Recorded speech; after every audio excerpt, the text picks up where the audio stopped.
बिस्मिल्लाहिर्रहमानिर्रहीम, अस्सलाम वालेकुम व्यूअर्स। अभी हम डिस्कस करेंगे कोलिलिथियासिस या गॉल स्टोन्स या पित्ते की पथरी। काफ़ी सारे लोगों को होता है, अक्सर लोगों को समझ नहीं आती कि इसका हल क्या है। अक्सर लोग कहते हैं हो क्यों रहा है। तो आज इसके ऊपर थोड़ा सा ओवरव्यू दूंगा। गाल स्टोन्स जो है बेसिकली पहले देखिए पित्ता कहाँ पे होता है, क्या करता है। पित्ता जो होता है वो जिगर के बिल्कुल नीचे आपके पेट के राइट साइड पे ऊपर वाले हिस्से में, या यूँ समझे कि राइट साइड की पसली के बिल्कुल नीचे की तरफ आपका पित्ते की लोकेशंस होती है। इसमें एक चीज़ होती है जिसको एक फ्लूइड होता है जिसको बाइल कहा जाता है। बेसिकली पित्ते के अंदर जो ये फ्लूइड होता है ये आपके डाइजेशन में काम आता है। ये आपकी छोटी आंत में जाके एक डक्ट होता है, एक पाइप होता है जिसको सीबीडी या कॉमन बाइल डक्ट कहा जाता है। वो उसके थ्रू ये जाता है और छोटी आंत में ये गिरता है।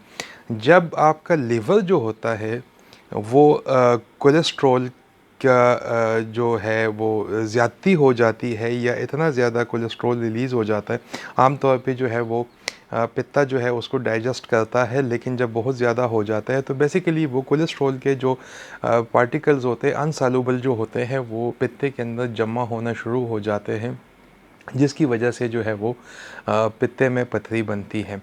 पित्ते की पथरी की साइज़ जो है वो एक छोटे से रेत के ज़रे से लेके एक गोल्फ के बॉल तक के साइज़ का हो सकता है।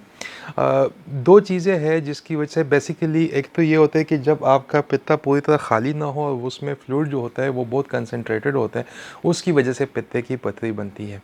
दूसरी चीज़ ये होती है कि जब आपका जिस्म जो है लिवर से जो है वो जिगर से, क्योंकि जिगर से ही ये सब्सटेंस आते हैं और फिर वो बाइल के अंदर जो है वो उसको डाइजेस्ट करता है, उसमें डिज़ोल्व हो जाते। तो वो ये होता है कि एक तो मैंने कहा है कि लिपिड जो होते हैं, कोलेस्ट्रॉल जो होता है वो बहुत ज़्यादा आता है लिवर से, जिसकी वजह से जो है वो आपका पित्ता जो होता है वो उसकी कैपेसिटी से बढ़ जाता है, तो वो डिपॉजिट होना शुरू हो जाता है जिससे स्टोन बनते हैं। दूसरा होता है बिलिरुबिन के स्टोन्स होते हैं। बिलिरुबिन वो चीज़ है जब आपका किसी भी वजह से कोई रेड ब्लड सेल्स जो है वो जब ब्रेक डाउन होते हैं तो उसमें से जो चीज़ निकलती है वो बेसिकली उसमें से बिलिरुबिन निकलती है, जो कि आती है कॉमन गॉल ब्लैडर में।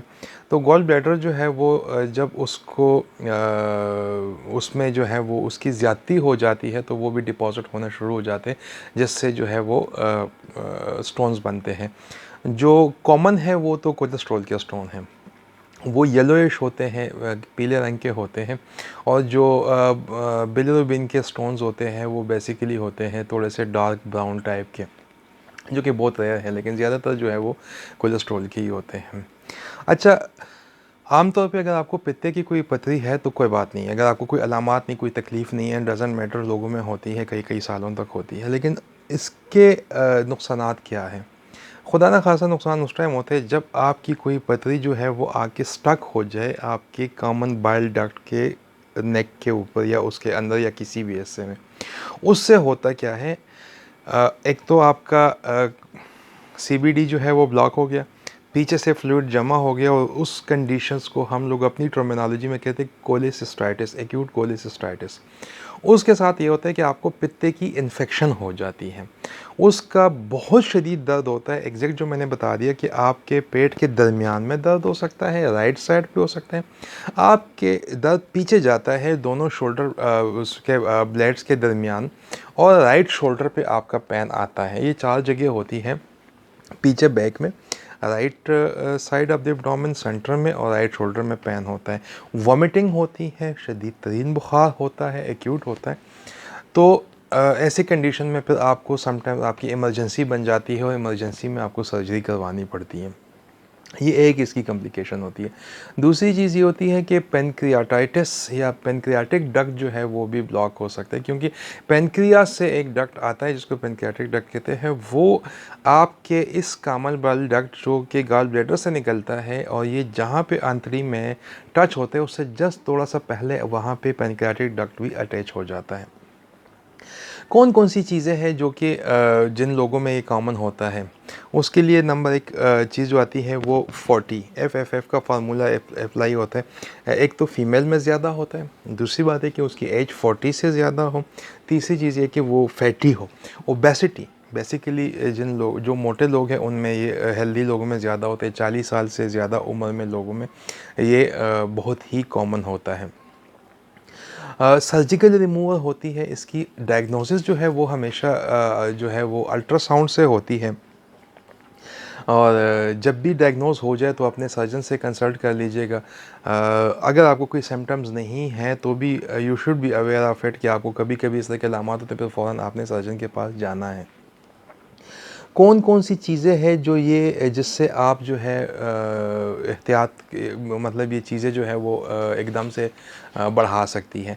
एक तो ये अपने आप को बिल्कुल भी भूखा ना रखें, ठीक है ना? अपना जो भी रूटीन का डाइट है वो आप अपने अपने टाइम पे लेंगे। बहुत ज़्यादा भूखा रहना जो है वो इस स्टोन्स की फॉर्मेशन को वो उसके लिए जो है वो एक साज़गार मौका, क्योंकि मैंने बता दिया कि जब बाइल यूज़ होता है तो ठीक है, अगर बाइल कंसंट्रेटेड हो जाए और वहाँ पे जमा रहे तो बेसिकली ये फ्लूइड के अंदर जिस तरह आप के सादा पानी के अंदर पार्टिकल्स होते हैं वो जमते रहते हैं, कोई कूलर होता है एंड में जाके वो पूरी तह जम जाती है।